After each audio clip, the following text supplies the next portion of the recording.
অন্ধকাৰ জীৱনো পোহৰ হ'ব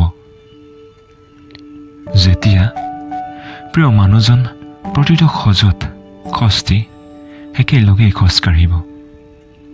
লাগিলে সাগৰৰ গভীৰতাৰ সমানেই দুখ নহওক কিয়, আপোনবোৰে সদায় দুখবোৰ ভগাই ল'ব। সুখততো সকলো থাকিব, দুখবোৰ ভগাই লোৱা জনেইতো আপোন হ'ব।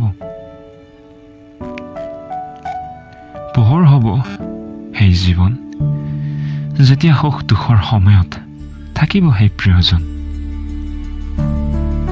কেতিয়াবা খেলি মেলি সেই মধুৰ জীৱন,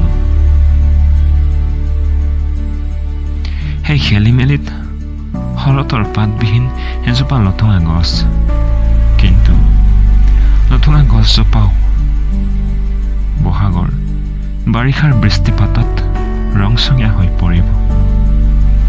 খেলি মেলি লগা সেই জীৱন আকৌ পোহৰ হ'ব।